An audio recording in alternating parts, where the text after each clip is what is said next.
I quit the vegan diet cold turkey after 6 months. 4 years ago, and I just did everything that you could possibly do wrong. If you want to know how I became vegan, how I completely messed it up royally, and also what I wish I knew before I tried the diet, then keep on watching. Just before we get into this video, I just want to say I'm not telling anyone that they should never be vegan. I'm just telling you my experience of how I completely messed it up, and for personal reasons now I am no longer vegan. So I am going to take you right back to 2016 when I decided to become vegan or plant-based.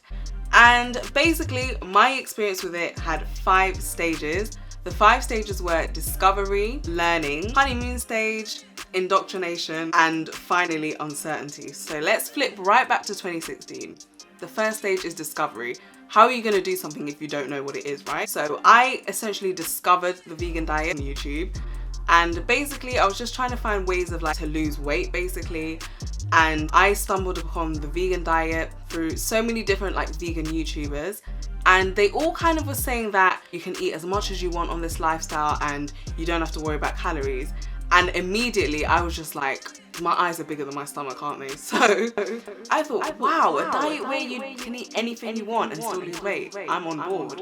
The second stage was learning. So I went on Google, I went on YouTube, and I was trying to make sure I learned as much as possible about the diet. Although I will admit with this stage, there was a lot of information I just didn't know, and you'll kind of know about how I really messed it up later.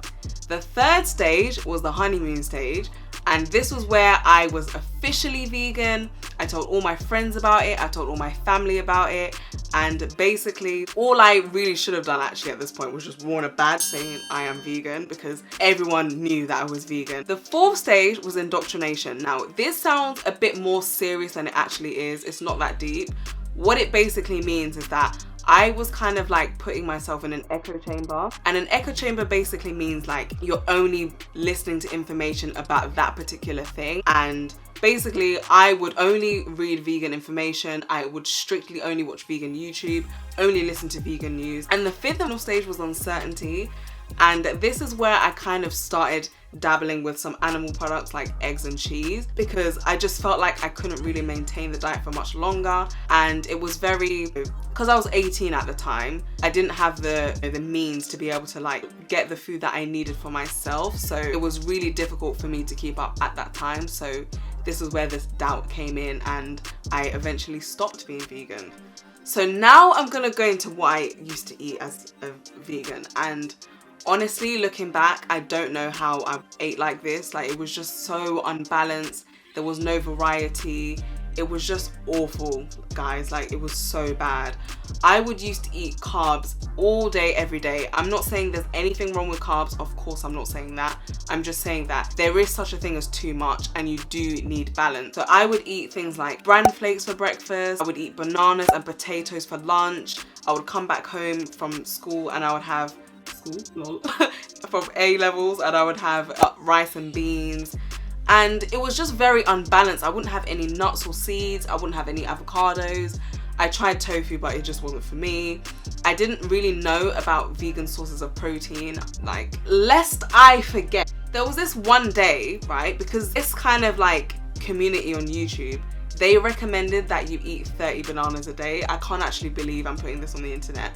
But I obviously couldn't afford that at this time because I was only 18, as I said, right? But anyway, I couldn't afford to do this. So what I did was, for one of my meals, I remember this so vividly because it was 2 days before my 18th birthday, but I had a 6 banana smoothie because I was like, well, I can't really afford to have 10 bananas, and 10 bananas is quite a lot, so I'm just gonna do 6. And I willingly had this for dinner, and I drank it, and I kid you not, an hour later after I finished drinking it, I was hungry again. It was like I hadn't even eaten, because I didn't know that you needed protein and fats to actually make a meal, satiating. I just had no awareness about, macronutrients. It was just completely over my head. So now I'm gonna move on to things that I wish I knew before I try this diet. There are 3 things I wish I knew before I went vegan. The first thing I wish I knew about was something called bioavailability. Right, what the hell is bioavailability? Bioavailability basically means if I eat this thing, how many nutrients am I gonna get out of it? and how is my body going to be able to use that, right? So in vegan diets, there is less bioavailability for certain vitamins and minerals that we need. There are quite a few, but I'm just going to give you one example. So there are 2 types of iron that we can get in our diet. There's heme iron and non-heme iron. Heme iron comes from animals and it basically has a higher bioavailability. So this basically means that when we eat it, it's easier for our body to get the iron out of it. And then there's non-heme iron, which comes from plant sources of food. So this will be things like legumes, which are basically beans and peanuts, and nuts and seeds. And non-heme iron has a lower bioavailability. So this means when we eat it, it's harder for our bodies to actually take in that iron. So there's kinds of things that you should do if you're gonna eat these sources of food to get your iron. So one thing you can do is soak beans that you might eat overnight and then cook them the next day. And this basically kind of helps your body absorb the iron better. And then the next thing you can do is eat something that's rich in vitamin C, because vitamin C actually allows you to absorb the iron better as well. I didn't know this. The second thing I wish I knew was about variety. So you know how I said before that you need to have protein and fat, and I mainly ate carbs because I thought our bodies, you know, mainly run off carbs anyway, so it's good that we eat carbs. Sugar is so good for you, all types of sugar. Sugar. Carb the f up was kind of the quote that they all used to say, right?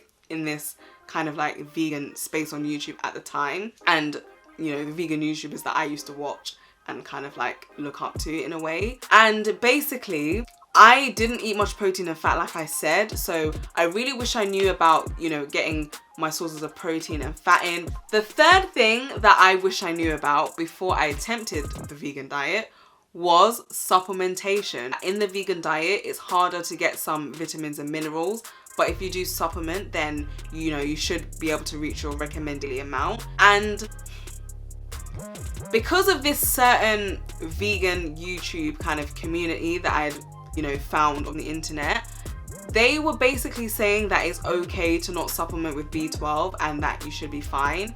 And I really regret not actually like researching for myself and actually finding out whether this was true or not. So as a result, when I was vegan for 6 months, I didn't have any supplementation, and vitamin B12 is really important for the production of red blood cells, and I just wasn't doing it. So if you're going to be vegan for a long period of time, it's really important that you consult with a doctor, of course, and also take supplements as well if you know that you're going to be deficient in some of them. And vitamin B12 isn't really found in plant sources, it's mainly found in animal sources. So if you're going to embark on the vegan diet, it's important that you eat foods that are fortified with B12, or you have vitamin B12 supplement, or you do both of those things. There are so many mistakes that I've made with health and fitness, and I just feel like I have to share that and also share what I have learned and what I'm continuing to learn. If you enjoyed this video, then you might want to go and check out my playlist here called Dishing on Diets, where I basically talk about all the different diets that I've tried and I've kind of dabbled with and researched about, and kind of give you like the pros and cons and my own experience. In this video today, I kind of wanted to do a different format because I just wanted to spice things up, and also I just kind of wanted to give kind of like a backstory. I really hope that you enjoyed today's video. If you haven't already and you still made it to this point, which means maybe you actually kind of like me, then consider hitting that subscribe button. And yeah, hope to see you next week. Bye.